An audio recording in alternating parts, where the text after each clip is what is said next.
안녕하세요. 여러분들과 함께 요한계시록을 열심히 공부 중인데요. 오늘은 요한계시록에 등장하는 두 여인을 살펴보고 진리와 오류 사이의 갈등이 무엇인지 함께 공부해 보도록 하겠습니다. 9과 혼돈이라는 도시. 안녕하세요. 안녕하십니까? 네, 오늘은 9번째 시간입니다. 예, 제목이 무엇이죠? 혼돈이라는 도시. 혼돈이라는 도시. 참 제목이 쉬운 것 같으면서도 어려운 것 같아요. 네, 혼돈이라는 도시, 곧 무엇을 얘기하는 걸까요? 바벨론이요? 네, 맞습니다. 오늘 바벨론에 대해서 공부를 하겠습니다. 우리 한번 다 같이 기억절을 보고 우리 공부를 시작해 보도록 하겠습니다. 그들이 어린 양과 더불어 싸우려니와 어린 양은 만주의 주시오 만왕의 왕이심으로 그들을 이기실 터이요 또 그와 함께 있는 자들 곧 부르심을 받고 택하심을 받은 진실한 자들도 이기리로다. 계시록 17장 14절. 네, 오늘의 기억절은 계시록 17장 14절입니다. 여기에 보면 싸움이 있죠. 네, 결국 이 마지막 시대는 싸움이죠. 누가 이기냐의 문제인데 결국 누가 이기나요? 여기 보면 어린 양이 이기시잖아요. 만유의 주시오 만왕의 왕이신 어린 양이 이길 거라고 했고 어린 양으로부터 부르심을 받은 자들도 이긴다고 그랬죠. 네. 결국은 어떤 싸움일까요? 오늘 이 어떤 싸움에서 우리가 이겨야 되는지 오늘 공부를 해보도록 하겠습니다. 그래서 오늘의 혼돈이 무슨 뜻이라고요? 혼돈이라는 도시가? 바벨론? 네, 바벨론입니다. 그래서 오늘 바벨론에 대해서 공부를 할 텐데 이 바벨론 하면 이 혼 잡을 의미합니다. 예를 들어서 우리가 순수한 금 100% 금이 있는데 금에 불순물이 들어가면 어떻게 돼요? 이 혼잡이 되잖아요. 네. 예, 어떤 순수성을 잃어버리는 거죠. 우리가 가지고 있는 100%의 믿음과 신앙이 있는데 여기에 하나님을 향한 하나님의 말씀대로 살아야 되는데 여기에 플러스 인간의 사상이 가미된 것이 들어오면 어떻게 된다고요? 혼잡해진다는 뜻이고요. 예, 변질된다는 거죠. 예, 그런 뜻이 되겠습니다. 그래서 이 바벨론이란 뜻은 여러 가지 모양이 허위적이고 이 종교인데 어떤 종교? 배교한 종교를 나타냅니다. 하나님의 믿음에서 떠난 배교한 종교를 나타냅니다. 그래서 특별히 요한계시록 오늘은 17장을 공부할 텐데요. 17장, 네. 18장. 17장에는 바벨론이 이 여인으로 표상이 되어 있어요. 그리고 성경에서 이 여인은 무엇을 상징한다고요? 교회요. 예, 교회를 상징한다고 우리가 이미 배웠습니다. 그렇다고 하면 17장에 보면은 이 여인은 여인인데 어떠한 여인이 나오나요? 음란한 여인. 예, 음란한 여인이 나옵니다. 그러면 음란한 여인은 교회를 나타낸다고 그랬잖아요. 네. 그래서 교회는 교회인데 진실되지 못한 교회겠죠. 그러니까 하나님으로부터 떠나간 배교한 교회를 상징하는 것이 바벨론이 되겠습니다. 이번 공부는 상징이 좀 많은 것 같네요. 예, 네. 예. 그래서 오늘은 이제 두 여인에 대해서 공부를 하는 거죠. 성경에상에 있는 여인과 음란한 여인. 예, 예. 계시록 12장에 보면 이 순결한 여인이 나오고 계시록 17장에 보면 음란한 여인이 나옵니다. 네. 그래서 계시록 12장에는 정숙한 여인이 나와요. 그래서 이 여인은 무엇을 나타낸다고요? 순결한 깨끗한 교회를 나타냅니다. 그래서 결국은 오늘도 우리가 선택의 문제입니다. 진리와 오류 사이의 대쟁투, 순결한 교회와 하나님을 떠난 배도한 교회 사이의 대쟁투에 대해서 오늘 공부를 할 텐데 우리들은 진리와 오류 사이의 대쟁투에서 우리에게 가져올 이 영적 타락을 가져올 음행을 거절하고 하나님 말씀과 성령의 인도를 따라야 한다. 이것이 오늘의 핵심 키워드가 되겠습니다. 결국 그래서 영적 타락을 가져오는 이 음행을 저지르는 교회가 하나님으로부터 배도한 교회입니다. 이러한 인간의 가르침을 대신에 하나님의 말씀대로 살아가는 하나님의 성령의 인도함을 따라가는 교회. 또 세상적인 파워를 추구하고 인간적인 생각으로 인간이 구원을 얻는다고 가르치는 교회가 아닌 하나님 말씀대로 사는 교회 속에서 우리가 그렇게 살아야 되겠습니다. 또 이것은 우리의 마음에도 적용이 될 수 있겠습니다. 우리의 삶 속에서 우리가 날마다의 삶 속에서 우리가 하나님의 말씀과 믿음으로써 따라가는 사람만이 정말로 순수하고 깨끗한 하나님의 백성이고 충성된 백성이고, 그렇지 않고 내 생각대로 내 뜻대로 내가 신앙생활을 할 때 그것은 또 우리가 운명의 길을 걷는 것이 되겠습니다. 예수님께서 뭐라고 하셨어요? 십자가에서 돌아가시기 전에 겟세마네 동산에서 내 뜻대로 하지 마시고 아버지의 뜻대로 하시옵소서는. 내 뜻대로 하는 사람은 인간적인 생각으로 모든 것을 결정하고 구원조차도 내가 인간의 힘으로 할 수 있다고 생각하면 그것은 우리가 바벨론에 속해 있는 음행한 교회에 속한 것이고, 그렇지 않고 내가 내 뜻대로 아닌 하나님의 아버지의 뜻대로 사는 삶, 하나님의 말씀과 성령의 인도를 따르는 사람은 진리교회, 정숙한 교회, 정결한 교회에 속한다고 보면 되겠습니다. 자, 그래서 우리 다 같이 다음과 같이 이 시기에 우리가 깨어서 준비하는 우리 모두가 되기를 바라면서 그리스도 재림을 준비한다는 기별을 듣고 우리 공부를 시작하겠습니다. 우리는 시간이 얼마 남지 않았다는 사실을 항상 기억해야 한다. 죄악이 만연하고 있다.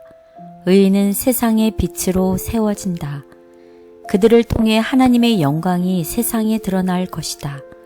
그대는 심판과 그리스도의 재림이라는 장래의 엄숙한 사건을 항상 염두에 두라. 그대는 가족과 함께 그날을 준비해야 한다. 아멘. 오늘의 이제 공부 방향과 어떻게 공부할지를 보겠습니다. 오늘 제목은 혼돈이라는 도시 곧 바벨론이죠.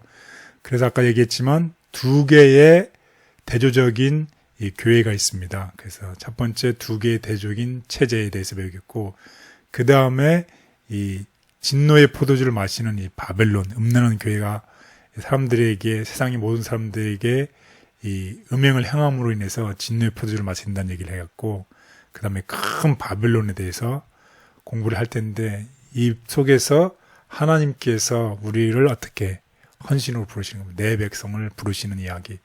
그리고 우리가 이제 바벨론은 항상 하나님 대신에 무엇 중심이에요? 우상숭배죠. 예수님 제2계명에 보면 주 하나님만을 섬기려 했는데 하나님 대신에 하나님 외에 우상을 숭배하는 이 바벨론에 대해서 우리 공부를 하고 오늘 공부를 마치겠습니다. 첫째 날, 두 개의 대조적인 체제. 체제가 있는데 두 개가 체계가 있는데 완전히 대조적인 것이에요. 그래서 아까 얘기했지만 우리가 오늘 공부할 내용은 여인인데 두 여인이 있는데 한 여인은 순결한 여인, 또 다른 여인은 부정한 여인에 대해서 이제 공부를 해보겠습니다. 그래서 특별히 계시록 12장에는 순결한 여인이 나오고 계시록 17장에는 이 부정한 여인이 나오는데 먼저 순결한 여인에 대해서 보겠습니다. 계시록 12장 1절에서 2절. 하늘에 큰 이적이 보이니 해를 옷 입은 한 여자가 있는데 그 발 아래에는 달이 있고 그 머리에는 12별의 관을 썼더라. 이 여자가 아이를 베어 해산하게 되매 아파서 애를 쓰며 부르짖더라. 계시록 12장 17절. 용이 여자에게 분노하여 돌아가서 그 여자의 남은 자손 곧 하나님의 계명을 지키며 예수의 증거를 가진 자들과 더불어 싸우려고 바다 모래 위에 서 있더라. 계시록 17장 14절. 그들이 어린 양과 더불어 싸우려니와 어린 양은 만주의 주시오 만 왕의 왕이심으로 그들을 이기실 터이요 또 그와 함께 있는 자들 곧 부르심을 받고 택하심을 받은 진실한 자들도 이기리로다. 네, 아멘. 이제 부정한 여인에 대해서 알아보겠습니다. 부정한 여인은 아까 했던 계시록 17장에 나와 있는 얘기죠. 우리 14장 8절에서부터 시작해서 보겠습니다. 계시록 14장 8절. 또 다른 천사 곧 둘째가 그 뒤를 따라 말하되 무너졌도다 무너졌도다 큰 성 바벨론이여 모든 나라에게 그의 음행으로 말미암아 진노의 포도주를 먹이던 자로다 하더라. 계시록 17장 1절 2절. 또 7 대접을 가진 7 천사 중 하나가 와서 내게 말하여 이르되 이리로 오라. 많은 물 위에 앉은 큰 음녀가 받을 심판을 내게 보이리라. 땅의 임금들도 그와 더불어 음행하였고 땅에 사는 자들도 그 음행의 포도주에 취하였다 하고. 네, 오늘은 계시록 14장 8절에 나와 있는 둘째 천사의 기별에 대해서 공부를 하는 것입니다. 우리가 지금까지는 첫째 천사의 기별이었죠. 하늘과 땅과 바다, 물들의 근을 만드신 이를 경배하라고 하는 심판에 가까웠으니 창조주 하나님을 경배하라는 첫째 천사의 기별을 배웠는데, 오늘은부터 우리가 둘째 천사, 큰 성, 이 바벨론이 어떻게 된다? 이제 멸망한다, 무너졌다. 그런 이제 내용으로 우리 공부를 할 텐데, 그래서 여기 12장에는 우리가 깨끗한 여인에 대해서 공부를 했죠. 그 다음에 지금 17장에 보면 음녀, 이 부정한 여인에 대해서 이제 공부를 하고 있습니다. 그래서 성경에 이제 특별히 상징적인 면에 있어서 이 여자는 이 하나님의 교회, 또 하나님의 백성을 나타내고 있습니다. 그러면 이 하나님의 백성 중에는 하나님께 충성하는 백성이 있고, 하나님께 또 어떤 백성이 있어요? 반역하는 백성. 예, 반역하는 백성이 있어요. 우리는 다 충성된 백성이 되면 좋겠죠. 근데 불행하게도 반역하는 백성이 있다는 것입니다. 그래서 충성하는 백성은 어떤 사람이냐면 하나님의 언약에 충성하는 것입니다. 예수 그리스도께서 우리를 위해서 십자가에 돌아가시고 우리를 위해서, 우리의 구원을 위해서 구원을 베푸셨잖아요. 우리 언약을 맺으신 하나님의 말씀에, 하나님의 그리스도를 중심으로 사는 삶. 그것 대신에 아까도 얘기했지만 이 하나님으로부터 배교하고 우상 숭배를 하는, 떠나가는 백성이 있다는 것이에요. 그게 바로 음녀가 되겠습니다. 그래서 음녀의 특징을 다시 한번 살펴보면 우리의 신랑 대신 그리스도를 떠나는 것입니다. 참, 우리의 신앙에서 우리의 주인 대신 예수 그리스도를 떠나고 어디로 갈까요? 인간적인 가르침을 쫓는다는 것이에요. 그래서 여기 보면 땅의 임금들도 이 음료와 더불어 음행했고 땅에 사는 자들도 그녀의 음행의 포도주에 취했다는 것이에요. 그래서 여기에서 보면 이 부정적인 의미죠. 이 성령에 우리가 취해 살아야 되는데 성령 대신에 뭐에 취한다고요? 술 취한. 술에 취한다는 거죠. 그래서 항상 부정적인 것을 나타납니다. 또 여기 음행이 나타났죠. 음행은 무슨 뜻이냐면 거짓 가르침, 거짓 교리 및 관습을 상징합니다. 결국은 그리스도를 떠남으로 있어서 성경 말씀에 기초한 하나님과의 언약을 저버리고 인간의 가르침, 거짓 가르침을 쫓는다는 뜻입니다. 그래서 이런 음녀가 곧 이 세상에서 이 타락한 교회를 나타냄을 꼭 기억하시면 좋겠습니다. 요한계시록에는 등장하는 바벨론은 충성된 백성과 상반된 세상의 영향력을 행사하며 거짓 교리 및 관습을 가르치는 거짓 종교 체제를 말한다. 바벨론의 음료로 상징된 로마교. 바벨론은 또한 땅의 임금들로 더불어 불법적 관계를 맺는 데 대하여 비난을 받고 있다. 일찍이 유대교는 주님을 떠나 이교도로 더불어 동맹을 맺음으로 음료가 되었는데, 로마교도 그와 마찬가지로 세속적 권력의 지지를 받기 위하여 스스로 타락함으로 그와 동일한 죄의 선고를 받게 될 것이다. 언제나 주님의 편에 서기를 원합니다. 그러나 나도 모르게 거짓과 죄의 편에 서 있는 것을 발견하고 놀라며 회개의 기도를 드리기도 합니다. 주님, 참과 거짓의 전쟁터에서 언제나 주님의 편에 굳게 서도록 보호하시고 도와주시옵소서. 아멘.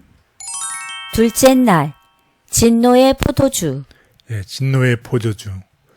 예, 계시록 14장 8절에 이 둘째 천사의 기별을 다시 한번 보겠습니다. 계시록 14장 8절. 또 다른 천사 곧 둘째가 그 뒤를 따라 말하되 무너졌도다 무너졌도다 큰 성 바벨론이여 모든 나라에게 그의 음행으로 말미암아 진노의 포도주를 먹이던 자로다 하더라. 네, 둘째 천사의 기별입니다.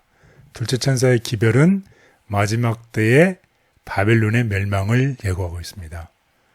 이 바벨론이라는 것은 아까 얘기했던 이 음녀를 얘기하는 거죠. 그리고 계시록 16장 19절을 보면 이제 바벨론의 함락을 선포하고 있고 오늘 공부하는 계시록 17장 18장은 바벨론이 어떻게 멸망하는지가 묘사가 되어 있습니다.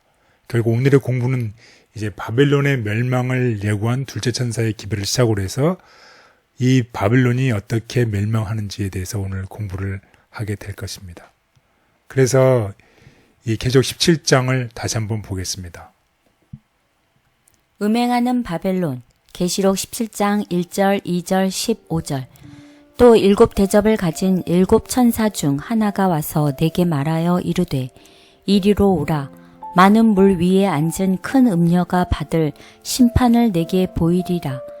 땅의 임금들도 그와 더불어 음행하였고 땅에 사는 자들도 그 음행의 포도주에 취하였다 하고 또 천사가 내게 말하되 내가 본 바 음녀가 앉아있는 물은 백성과 무리와 열국 방언들이니라. 네, 여기 아까 말씀을 드렸지만 이 음녀는 무엇을 상징한다고 그랬나요? 타락한 교회. 네, 맞습니다. 타락한 교회를 얘기하고 있습니다. 그래서 이 큰 바벨론의 땅의 왕들과 음행하였다고 지금 얘기를 하고 있죠.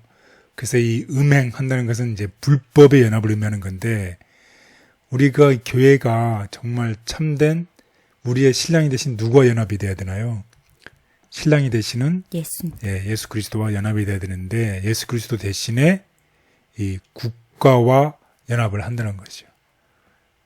그 국가라는 것은 이제 권력을 가지고 있잖아요. 그래서 이제 타락한 교회는 그 교회의 권력과 교회의 권위를 지키기 위해서 시민적, 세속적, 정치적 후원이 필요하다고 하면 그 세력과 결탁한다는 것이에요. 믿음에서 떠나서 우리의 참된 신랑이 되신 예수 그리스도께 속해서 참된 믿음으로 살아가야 되는데 교회의 파워와 권위를 유지하기 위해서 예수 그리스도를 떠나고 이 국가와 파워가 있는 모든 단체와 결합한다는 것입니다. 이것이 타락한 교회의 음녀가 되겠습니다. 그 타락한 교회의 한 모습을 보여주는 건가요? 예, 그래서 결국은 이제 좀 더 공부를 하면 여기 좀 더 볼까요? 이 땅에 사는 자들도 그 음행의 포도주로 취하였다고 그랬죠. 네. 그래서 하나님을 떠나간 이 종교가 하나님을 떠났다는 것은 결국 하나님의 말씀, 성경을 떠나는 거죠. 네. 제가 아까 말씀드렸잖아요. 금이 100%가 될 때 완전한 금이 되는데 거기에 불순물이 조금이라도 들어가면 섞여 있는 거잖아요. 혼잡한 네. 거잖아요. 네. 우리 신앙이 100% 하나님을 향해서 해바라기가 해를 향해서 바라보고 있어야 되는데 우리의 신앙 속에 인간의 생각이 들어간다는 거죠. 결국은 인간의 가르침이 하나님의 말씀을 대신할 때에 그게 결국 무엇이 되나요? 바벨론이 되고 우리가 타락하게 된다는 것입니다. 결국 우리의 삶 속에서도 하나님이 인도하는 하나님의 뜻대로 사는 삶을 사는 것이 아니라 내 뜻대로, 내 마음대로, 내 의지대로 하나님을 멀리 떠나서 살게 될 때에 우리는 똑같이 이 타락한 자로 서게 된다는 것을 꼭 기억하면 좋겠습니다. 그래서 하나님의 말씀이 인간 종교 지도자들의 가르침으로 대체가 될 때에 그것은 바벨론의 포도주가 된다는 것입니다.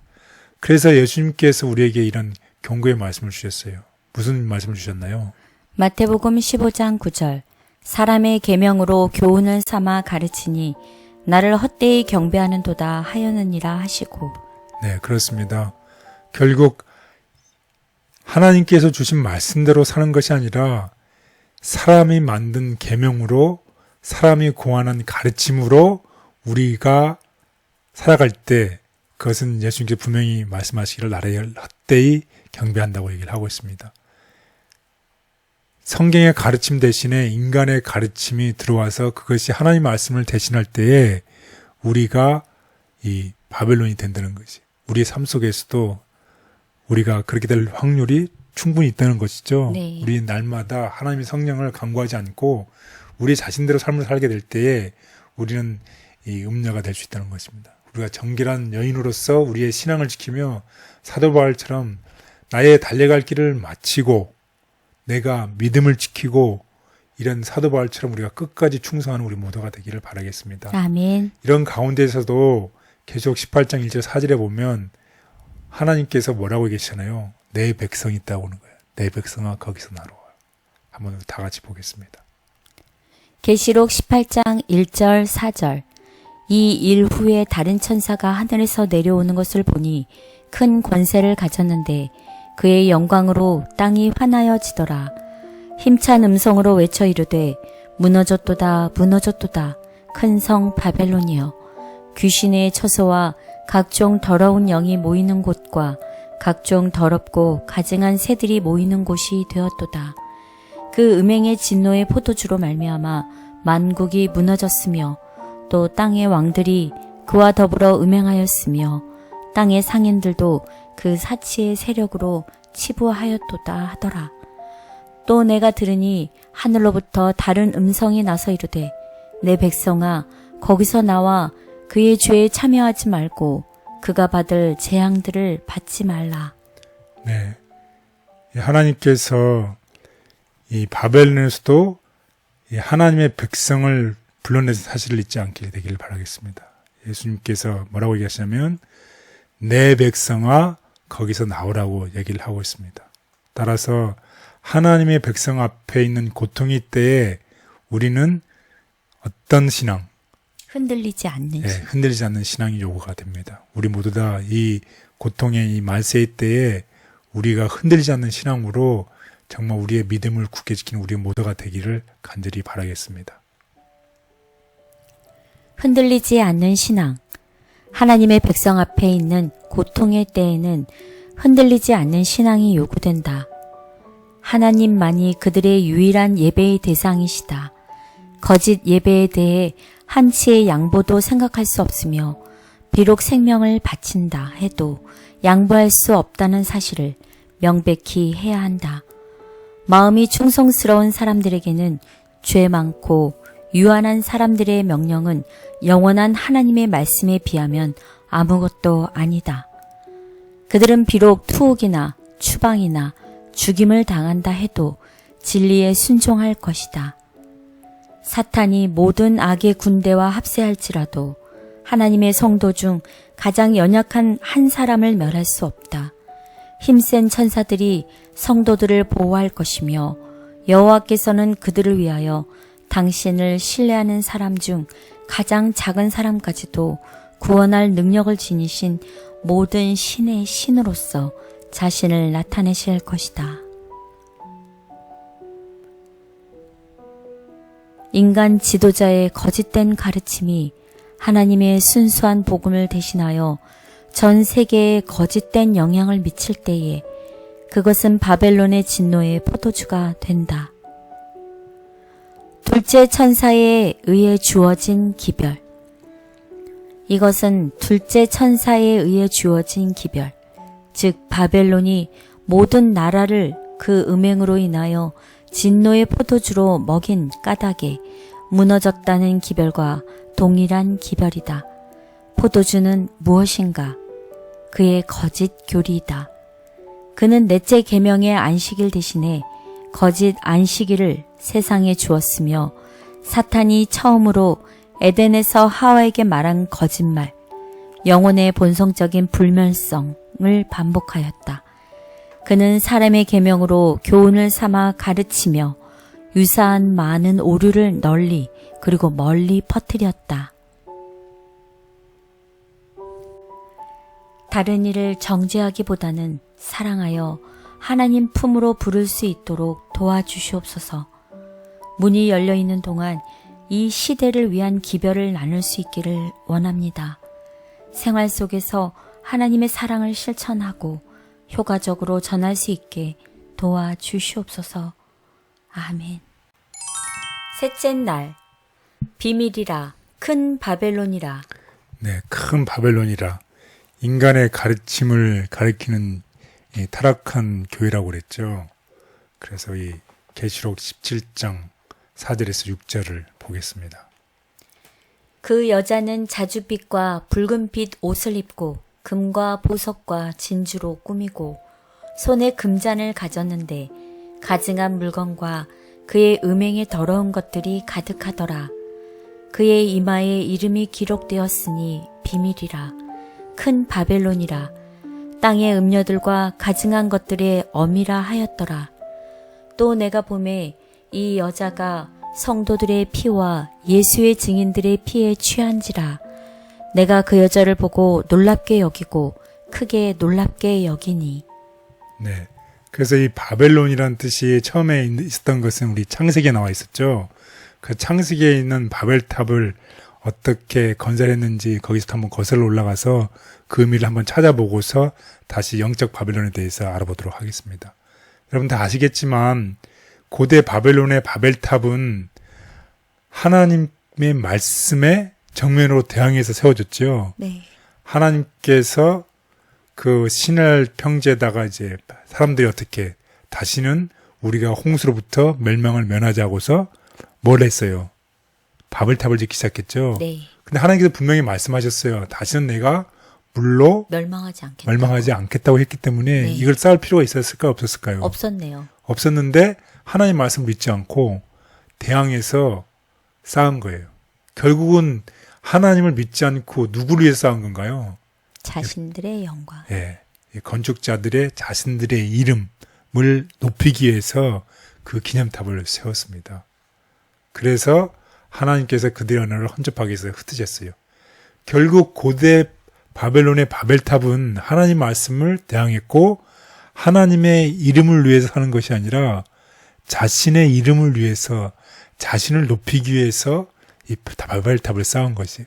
이게 바로 바벨론의 정신인 것입니다. 하나님을 대항하는 거고 하나님의 이름 대신에 누구의 이름을 자기들의 이름을 위해서 사는 것입니다. 그래서 영적 바벨론도 비슷한데 하나님의 가르침 대신에 무엇을 다시 리플레이스한 건가요? 인간의 가르침을 거기다 넣은 것이에요. 그러니까 인간적인 생각 위에 세워지는 거죠. 믿음 위에 세워지는 것이 아니라. 그래서 인간의 전통이 하나님의 말씀보다 우선시되는 종교. 참 무서운 종교죠. 네. 그래서 저희가 정말 이런 영적인 것은 영적으로 잘 분별을 해야 되겠습니다. 그래서 이것은 하나님이 원하시는 순수한 교회가 아니라 인간이 만든 인간의 가르침이 들어간 종교예요. 이게 그냥 다 100% 이러면 우리가 구별할 수 쉽게 구별할 수 있잖아요. 네. 근데 100% 중에서 0.몇 %라도 인간의 가르침이 들어가 있다고 하면 그걸 잘 분분해야 되겠습니다. 그래서 인간의 권위에 대한 신뢰와 인간 종교 지도자들에 대한 의존성을 나타내는 교회. 다시 말하면 하나님만이 유일한 인간과 하나님 사이의 중보자인데 그 중보자 역할을 대신하는 교회. 또 다른 측면에서는 분명히 선악과를 그때 따먹을 때 네가 선악과를 먹으면 어떻게 하리라? 정령 죽으리라. 반드시 죽으리라. 네. 근데 사단은 내가 죽지 아니하리라. 네. 그래서 영혼 불멸을 가리키는 교회. 예를 들어 이러한 것들이 인간적인 가르침이 되겠습니다. 성경의 가르침이 아니라 이런 부분들에 대해서는 이제 차차차차 다음 시간을 통해서 우리 배우도록 하겠습니다. 그래서 구원은 전적으로 누구로부터 오는 건가요? 예수 그리스도를 믿음으로 오는데 예수 그리스도를 전적으로 의지하는 대신에 무엇을 의지하는 거예요? 교회의 전통을 의지하는 것이에요. 교회의 인간의 가르침이 구원을 준다고 믿는 교회. 이런 것들이 어떤 것인가요? 큰 바벨론이라는 것입니다. 그래서 진실된 종교, 진실한 마음은, 진실한 믿음은 하나님에 대한 전적인 신뢰와 그분의 말씀의 의존을 나타낸다는 것을 꼭 기억하시면 좋겠습니다. 요한계시록의 바벨론은 하나님의 말씀에 의지하지 않고 인간의 가르침과 전통으로 하나님을 대적하는 인본주의적인 신앙체제이다. 바벨론은 허위족이요 배도한 종교를 나타내는 말. 바벨론이라는 말은 바벨이라는 말에서 나온 것으로 혼잡을 의미하는 말이다. 그 말은 성경에서 여러 가지 모양의 허위적이요 배교적인 종교를 나타내는 데 사용되었다. 요한계시록 17장에는 바벨론이 여인으로 표상되었는데 성경상으로 여인은 교회를 상징하되 정숙한 여인은 순결한 교회를, 음란한 여인은 배교한 교회를 상징한다. 분주한 일과 속에서 순간순간 내리는 결정에 하나님을 모시지 않으므로 하나님의 뜻과 멀어지는 때가 많음을 봅니다. 작은 일에서부터 하나님을 생각하고 의지하여 자기 뜻을 내세우지 않고 하나님과 동행할 수 있도록 도와주옵소서. 아멘. 넷째 날, 헌신으로 부르심. 네, 우리를 헌신으로 부르신다는 내용입니다. 우리가 지금까지 두 여인에 대해서 공부를 했어요. 네. 그렇죠? 정결한 여인과 부정한 여인, 음녀에 대해서 공부를 했습니다. 그래서 정결한 여인은 이 교회가 그리스도의 기초를 두고 견고한 기초를 두고 건설된 교회가 정결한 여인을 나타낸다고 그랬어요. 그에 반해서 음녀는 그리스도 대신에 인간에 만든 가르침과 전통에 뿌리를 두고 있는 교회를 나타낸다고 얘기를 했습니다. 따라서 성경의 말씀에 가르침에 기초하고 하나님의 성령의 인도를 받는 정결한 교회는 하나님의 진실된 교회를 나타내는 반면에 인간의 의견이나 인간의 전통으로 성경을 대신하는 하나님 뜻을 대신하는 교회가 음녀라고 얘기를 했습니다. 이렇게 보면 중간이 없이 완전히 이렇게 분리가 되네요. 예, 분리가 되죠. 근데 주의할 점은 음녀가 100% 인간의 전통이나 인간의 의견으로 세워진 교회가 아니라는 것이. 그러면 정말 쉽게 구분하겠죠. 네. 그렇지 않겠어요? 그렇지만은 100% 중에서 1%만 인간의 가르침이 포함되어 있다고 하면 그거는 구별하기 어렵겠죠. 어렵죠. 네. 예, 그것을 우리가 영적으로 구별해내야 되겠습니다. 그렇게 하려면 우리가 어떻게 말씀을 연구해야 되죠. 그래서 예수님만의 우리가 모든 소망의 중심이 되어야 되겠습니다. 우리 삶 속에서 오직 예수, 오직 성경 말씀으로 돌아가는 교회, 이런 교회가 정말 정결한 여인으로서 하나님이 기뻐하시는 교회가 되겠습니다. 우리의 삶 속에서 예수 그리스도만이 우리의 모든 소망의 중심이 되시기를 간절히 바랍니다. 예수, 우리의 모든 소망의 중심. 각 사람은 그리스도께서 자신의 개인적인 구주이심을 깨달아야 하며 그럴 때 사랑과 열심과 확고부동함이 그리스도인 생애에 나타나게 될 것이다. 우리의 마음에서 그리스도가 떠나서는 결코 안 된다. 이름을 예수라 하라. 이는 그가 자기 백성을 저희 죄에서 구원할 자이심이라. 라고 천사들은 그분에 대해 말하였다. 예수님, 보배로우신 구세주. 그분 안에 확신과 도움과 안정과 평강이 있다. 그분은 우리의 모든 의심을 내쫓는 분이시며 우리의 모든 소망의 중심이시다. 예수님은 우리가 기대하는 것을 충만히 가지신 분이시다. 그분은 피곤한 땅에서 우리의 모든 노래의 멜로디요, 큰 반석의 그늘이시다. 그분은 가란 심령의 생수가 되신다. 그분은 폭풍 가운데서 우리의 피난처이시다. 그분은 우리의 의요, 성화요, 우리의 구속이시다. 만일 그리스도께서 우리의 개인적인 구주가 되신다면 우리는 우리를 어두운 데서 불러내어 그분의 기이한 빛에 들어가게 하신 분의 아름다운 덕을 선전하게 될 것이다.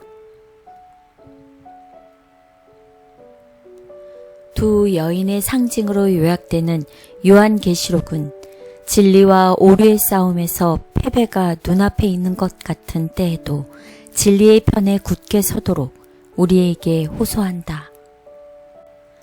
바벨론에서 나오라는 기별이 주어진 영적 이스라엘.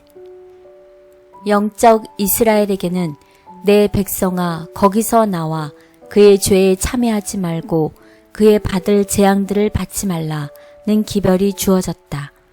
사로잡혀 요랑하는 자들이 바벨론 가운데서 도망하라는 기별을 듣고 약속의 땅으로 다시 돌아온 것처럼 오늘날 하나님을 두려워하는 사람들은 영적 바벨론에서 나오라는 기별을 듣고 있으며 그들은 곧 새로 만들어질 세상, 하늘 가나안에서 하나님의 은혜의 전리품으로 서게 될 것이다. 주님, 저의 믿음이 연약하여 진리의 편은 작게 느껴지고 세상은 거대하게 보일 때가 많습니다. 악이 세상을 정복한 것 같고 그것이 대세인 것처럼 보일 때에 저의 믿음을 도우셔서 여전히 주님 편에 굳게 서서 헌신하게 하옵소서. 아멘. 다섯째 날, 바벨론, 우상 숭배의 중심. 네, 우상 숭배라는 게 하나님보다 먼저 프라이어티를 가지면 그게 우상 숭배가 되는 거잖아요. 그래서 이제 이 성경에도 우상 숭배에 대해서 다음과 같이 경고하고 있습니다. 십계명의 제 두 번째 계명이죠. 출애굽기 20장 4절에서 6절. 너를 위하여 새긴 우상을 만들지 말고 또 위로 하늘에 있는 것이나 아래로 땅에 있는 것이나 땅 아래 물속에 있는 것에 어떤 형상도 만들지 말며 그것들에게 절하지 말며 그것들을 섬기지 말라. 내 하나님 여호와는 질투하는 하나님인즉 나를 미워하는 자의 죄를 갚되 아버지로부터 아들에게로 3, 4대까지 이르게 하거니와 나를 사랑하고 내 계명을 지키는 자에게는 1000대까지 은혜를 베푸느니라. 시편 115편 4절에서 8절. 그들의 우상들은 은과 금이요 사람이 손으로 만든 것이라. 입이 있어도 말하지 못하며 눈이 있어도 보지 못하며 귀가 있어도 듣지 못하며 코가 있어도 냄새 맡지 못하며 손이 있어도 만지지 못하며 발이 있어도 걷지 못하며 목구멍이 있어도 작은 소리조차 내지 못하느니라. 우상들을 만드는 자들과 그것을 의지하는 자들이 다 그와 같으리로다. 네. 이 우상 숭배는 이 우상을 만들게 되면 우리 마음속에 있는 어떤 이미지네이션, 이 상상력이 제한이 되는 거잖아요. 만약에 이 창조주를 이렇게 만들어 버리면 우리가 정말 인간으로서는 창조주를 상상할 수도 없는데 상상할 수 없는 것 대신에 우리가 그것을 눈으로 보는 순간에 그것을 조각상으로 보는 순간에 정말 여기서 말씀한 것처럼 생명력이 없는 그 조각상을 보는 순간에 우리의 능력을 제한해 버리는 거죠. 그래서 결국 우리 마음에 영원한 것을 새겨주는 이 성령의 능력을 제한해 버리고 하나님의 위엄을 생명력이 없는 정말 조각상으로 한정되어 있는 제2의 십계명의 두 번째 계명을 위반하는 것이 되겠습니다. 그래서 이 우상 숭배는 결국 영적 타락을 가져오게 된다는 것입니다. 불행하게도 오직 하나님께만 속한 신성성과 하나님께만 속한 경의를 이런 우상을 향해서 표현하는 것이 결국은 무엇을 가지고 온다는 것이에요. 영적 타락. 네, 타락을 가져온다는 것이에요. 따라서 이런 것들이 참 심각한 것이 되겠죠. 그래서 우리가 이런 우상 숭배를 할 때 결국은 영적인 타락을 가져오게 되겠고, 그래서 이것을 막기 위해서는 우리가 어떻게 성경 말씀을 부지런히 연구할 때에 하나님께로부터 우리의 마음을 떠나게 하는 세속적인 모든 이 세속적인 습관적인 것들을 위해서 묶는 모든 조그만 가는 실이라도 찾아서 어떻게 해야 된다. 끊어버려야 한다는 것입니다. 결국 우리의 마음속에 우리가 말씀을 통해서 하나님으로부터 돌아서게 하는 모든 것을 찾아서 끊어버리는 그런 우리 모두가 됐으면 좋겠습니다. 네, 요즘은 정말 영적으로 타락을 시킬 만한 우상들이 많은 것 같아요. 너무 많지요. 네.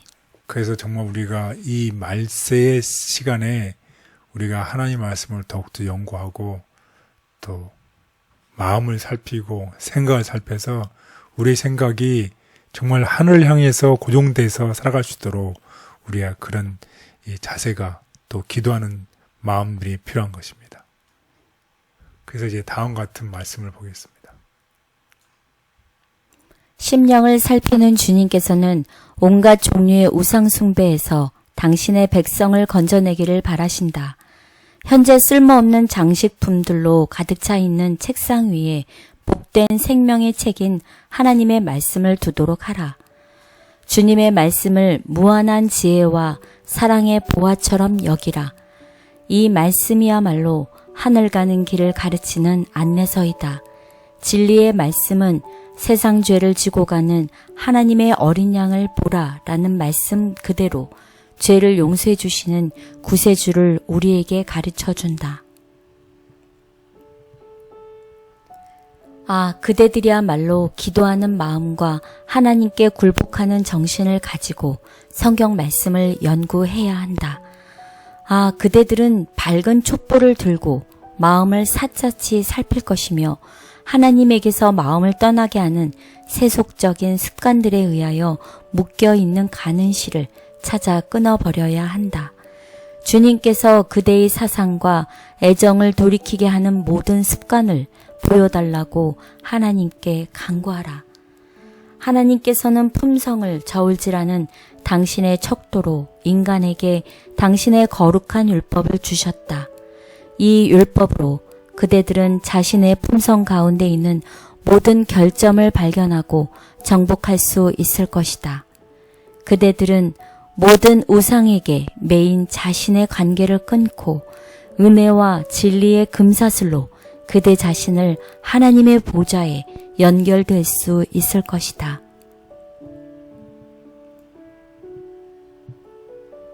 바벨론은 우상 숭배의 중심이었다. 하나님께 돌릴 위엄과 신성성을 생기 없는 우상에게 돌리게 하는 것은 모든 면에서 영적인 타락을 불러왔다. 바벨론의 국교는 우상 숭배였음. 왕의 명령에 따라 악기 소리가 들릴 때 전 궁중은 금 신상에게 엎드려 절하였다. 다사한 그날에는 흑암의 권세들이 현저한 승리를 얻고 있는 것처럼 보였고 금 신상의 예배가 그 나라의 국교인 우상 숭배와 영구적인 연관성을 갖게 될 것 같았다. 사탄은 그것으로 이교의 모든 나라에 축복을 주시기 위하여 이스라엘의 포로를 바벨론에 두신 하나님의 목적을 좌절시키려고 하였다. 살아계신 하나님을 경배하는 특권을 주심을 감사합니다. 하나님을 경배하는 자로서 예배마다 생기가 넘치게 하옵소서. 성령의 감동이 있게 하심으로 우리가 세상에서 참 생명을 가지고 나누는 사람으로 설 수 있도록 함께하여 주시옵소서. 감사합니다. 영적 바벨론은 영적인 음행으로 말세의 성도들을 타락하게 할 것이다라는 것을 깨닫게 되었습니다. 우상 숭배를 이겨낸 다니엘의 새침과 같은 믿음이 필요함을 저희는 절실히 느끼는데요. 거짓 교리와 인간의 가르침 대신에 순결한 하나님의 말씀을 따르는 우리 모든 성도님들이 되시기를 간절히 바라겠습니다. 감사합니다.